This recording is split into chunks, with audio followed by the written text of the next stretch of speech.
Team ಇಂಡಿಯಾದ ಜಮ್ಮುವೆಂದೇ famous ಆದ leg spinner bowler ಆಗಿದ್ದ ಅನಿಲ್ ಕುಂಬ್ಳೆ ಅವರು ಭಾರತ ಕ್ರಿಕೆಟ್ ತಂಡಕ್ಕೆ ನೀಡಿದ ಅವರ ಕೊಡುಗೆಗಳು ತುಂಬಾನೇ ಇದೆ. ಅವರು ಕ್ರಿಕೆಟ್ ಜಗತ್ತಿನ ಸ್ಪಿನ್ ಬೌಲರ್ಸ್ ಗಳಲ್ಲಿ ಇಂದಿಗೂ ಲೆಜೆಂಡ್ಸ್ ಗಳ ಲಿಸ್ಟ್ ನಲ್ಲಿ ಬರ್ತಾರೆ. ಗೆಳೆಯರೆ, ಈ ವಿಡಿಯೋದಲ್ಲಿ ಅನಿಲ್ ಕುಂಬ್ಳೆ ಅವರ ಜೀವನದ ಬಗ್ಗೆ ತಿಳಿದುಕೊಳ್ಳೋಣ. ಅನಿಲ್ ಕುಂಬ್ಳೆ ಅವರ ಜನ್ಮವು 17ನೇ ಅಕ್ಟೋಬರ್ 1970ರಂದು ಬೆಂಗಳೂರಿನಲ್ಲಿ ಆಗುತ್ತೆ. ಅವರ ತಂದೆಯ ಹೆಸರು KN ಕೃಷ್ಣಸ್ವಾಮಿ ಮತ್ತು ತಾಯಿಯ ಹೆಸರು ಸರೋಜಾ ಆಗಿರುತ್ತೆ. ಅನಿಲ್ ಕುಂಬ್ಳೆ ಅವರು ತಮ್ಮ ಪ್ರಾಥಮಿಕ ಶಿಕ್ಷಣವನ್ನ ಹೋಲಿ ಸೆಂಟ್ ಇಂಗ್ಲಿಷ್ ಸ್ಕೂಲ್ನಿಂದ ಮತ್ತು ಹೈಸ್ಕೂಲ್ ಅನ್ನ ನ್ಯಾಷನಲ್ ಹೈಸ್ಕೂಲ್ ಬಸವನಗುಡಿಯಿಂದ ಮುಗಿಸಿ, ಮುಂದೆ PUCಯನ್ನ ನ್ಯಾಷನಲ್ ಕಾಲೇಜ್ ಬಸವನಗುಡಿಯಿಂದ ಮುಗಿಸಿ, ಕೊನೆಗೆ ಬ್ಯಾಚಲರ್ ಆಫ್ ಇಂಜಿನಿಯರಿಂಗ್ ಅನ್ನ ಮೆಕ್ಯಾನಿಕಲ್ ಬ್ರಾಂಚ್ ನಿಂದ ರಾಷ್ಟ್ರೀಯ ವಿದ್ಯಾಲಯ ಕಾಲೇಜ್ ಆಫ್ ಇಂಜಿನಿಯರಿಂಗ್ ನಿಂದ ಮುಗಿಸಿಕೊಳ್ಳುತ್ತಾರೆ. ಇನ್ನು ಅವರ ಕ್ರಿಕೆಟ್ ಕರಿಯರ್ ಬಗ್ಗೆ ಮಾತಾಡಿದರೆ, ಅನಿಲ್ ಕುಂಬ್ಳೆ ಅವರು ತಾವು 13 ವರ್ಷವರಿದ್ದಾಗ ಯಂಗ್ ಕ್ರಿಕೆಟ್ ಕ್ಲಬ್ಗೆ ಸೇರ್ತಾರೆ. ಮುಂದೆ ಅವರ ಒಳ್ಳೆಯ ಬೌಲಿಂಗ್ ನಿಂದಾಗಿ ಅವರನ್ನ ಫಸ್ಟ್ ಕ್ಲಾಸ್ ಕ್ರಿಕೆಟ್ಗೆ ಸೆಲೆಕ್ಟ್ ಮಾಡಲಾಗುತ್ತೆ ಮತ್ತು ಅವರು ತಮ್ಮ ಮೊದಲ ಫಸ್ಟ್ ಕ್ಲಾಸ್ ಕ್ರಿಕೆಟ್ ಮ್ಯಾಚ್ ಅನ್ನ ಹೈದರಾಬಾದ್ ತಂಡದ ಎದುರಿಗೆ ಆಡ್ತಾರೆ. ಇಲ್ಲಿನ ಅವರ ಪರ್ಫಾರ್ಮೆನ್ಸ್ ಅನ್ನ ನೋಡುತ್ತಾ ಅವರಿಗೆ ಭಾರತದ ಅಂಡರ್ 19 ತಂಡಕ್ಕೆ ಆಯ್ಕೆ ಮಾಡಲಾಗುತ್ತೆ. ಗೆಳೆಯರೆ, ಅನಿಲ್ ಕುಂಬ್ಳೆ ಅವರು ಮೊದಲು ಸ್ಪೀಡ್ ಬೌಲರ್ ಆಗಿರ್ತಾರೆ. ನಂತರ ಅವರು ಸ್ಪಿನ್ ಬೌಲರ್ ಆಗ್ತಾರೆ. ಇದರಿಂದಾಗಿ ಅವರು ಉಳಿದ ಸ್ಪಿನ್ ಬೌಲರ್ಸ್ ಗಳ ಕಂಪ್ಯಾರಿಸನ್ ನಲ್ಲಿ ನೋಡಿದಾಗ ಅವರೆಲ್ಲರಿಗಿಂತ ಸ್ಪೀಡ್ ಆಗಿ ಸ್ಪಿನ್ ಬೌಲಿಂಗ್ ಅನ್ನ ಅನಿಲ್ ಕುಂಬ್ಳೆ ಅವರು ಆಡಿಸ್ತಾ ಇರ್ತಾರೆ.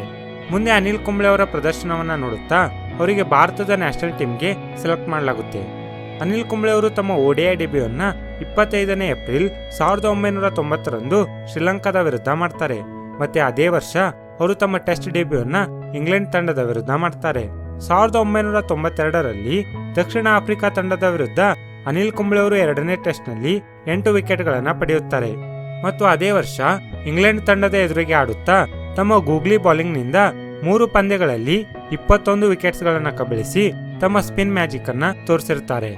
ಇವರು ತಮ್ಮ ಮೊದಲ 50 ವಿಕೆಟ್ಗಳನ್ನ ಕೇವಲ 10 ಟೆಸ್ಟ್ ಪಂದ್ಯಗಳಲ್ಲಿ ತೆಗೆದುಕೊಂಡು ಅತಿ ವೇಗವಾಗಿ 50 ವಿಕೆಟ್ಗಳನ್ನ ಪಡೆದ ಸಾಧನೆಯನ್ನ ಮಾಡ್ತಾರೆ. ಹೀಗೆ ಇವರ ಅದ್ಭುತವಾದ ಪ್ರದರ್ಶನದಿಂದಾಗಿ ಮುಂದೆ ಇವರನ್ನ 1996ರ ವರ್ಲ್ಡ್ ಕಪ್ಗೆ ಸೆಲೆಕ್ಟ್ ಮಾಡಲಾಗುತ್ತೆ. 1996ರ ವರ್ಲ್ಡ್ ಕಪ್ ನಲ್ಲಿ ಅನಿಲ್ ಕುಂಬ್ಳೆ ಅವರು ತಾವು ಆಡಿದ 7 ಮ್ಯಾಚ್ಗಳಲ್ಲಿ 15 ವಿಕೆಟ್ಗಳನ್ನ ಪಡೆಯುತ್ತಾರೆ.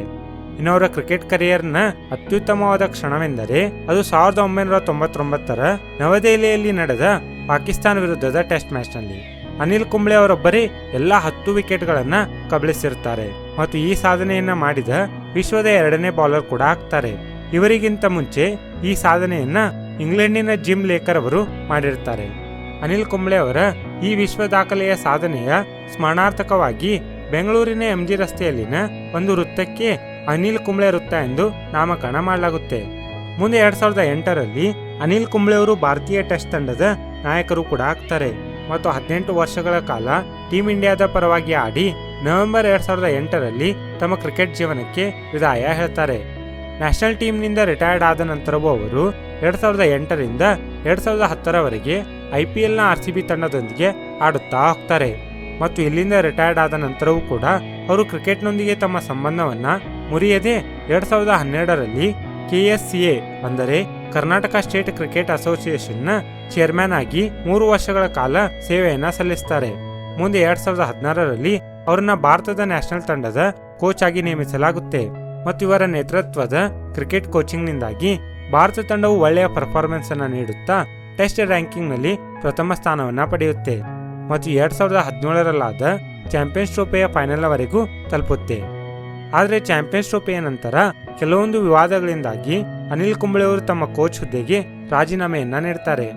ಇನ್ನು ಅನಿಲ್ ಕುಂಬ್ಳೆ ಅವರಿಗೆ 1995ರಲ್ಲಿ ಅರ್ಜುನ್ ಅವಾರ್ಡ್ ಅನ್ನ ನೀಡಲಾಗುತ್ತೆ ಮತ್ತು 1996ರಲ್ಲಿ Wisden cricketer of the year award ಅನ್ನ ಮತ್ತು 2005ರಲ್ಲಿ ಅವರಿಗೆ ಭಾರತ ಸರ್ಕಾರವು ಪದ್ಮಶ್ರೀ ಪುರಸ್ಕಾರವನ್ನು ನೀಡಿ ಗೌರವಿಸುತ್ತೆ. ಮುಂದೆ 2015ರಲ್ಲಿ ಅನಿಲ್ ಕುಂಬ್ಳೆ ಅವರು ICCಯ ಕ್ರಿಕೆಟ್ ಹಾಲ್ ಆಫ್ ಫೇಮ್ ನ ಕ್ರಿಕೆಟರ್ ಕೂಡ ಆಗ್ತಾರೆ. ಇನ್ನು ಅನಿಲ್ ಕುಂಬ್ಳೆ ಅವರ ಕ್ರಿಕೆಟ್ ಕರಿಯರ್ನ ಸ್ಟ್ಯಾಟಿಕ್ಸ್ ಬಗ್ಗೆ ನೋಡಿದರೆ ಅವರು 132 ಟೆಸ್ಟ್ ಮ್ಯಾಚ್ಗಳಲ್ಲಿ ಒಟ್ಟು 619 ವಿಕೆಟ್ಗಳನ್ನ ಕಬಳಿಸಿದ್ದಾರೆ ಮತ್ತು 271 ಒನ್ ಡೇ ಮ್ಯಾಚ್ಗಳಲ್ಲಿ ಆಡುತ್ತಾ ಅವರು 337 ವಿಕೆಟ್ಗಳನ್ನ ಪಡೆದು ಕ್ರಿಕೆಟ್ ಜಗತ್ತಿನ ದಿ ಲೆಜೆಂಡ್ ಸ್ಪಿನ್ ಬೌಲರ್ಸ್ಗಳಲ್ಲಿ ಒಬ್ಬರಾಗಿದ್ದಾರೆ. ಇನ್ನು ಅನಿಲ್ ಕುಂಬ್ಳೆ ಅವರ ಪರ್ಸನಲ್ ಲೈಫ್ ಬಗ್ಗೆ ಮಾತಾಡಿದರೆ ಅವರು ಚೇತನಾ ಎಂಬುವರನ್ನ ಮದುವೆ ಆಗ್ತಾರೆ. ಚೇತನಾ ಅವರ ಮೊದಲ ಗಂಡ ಒಬ್ಬ ಬಿಸ್ನೆಸ್ ಮ್ಯಾನ್ ಆಗಿರ್ತಾರೆ.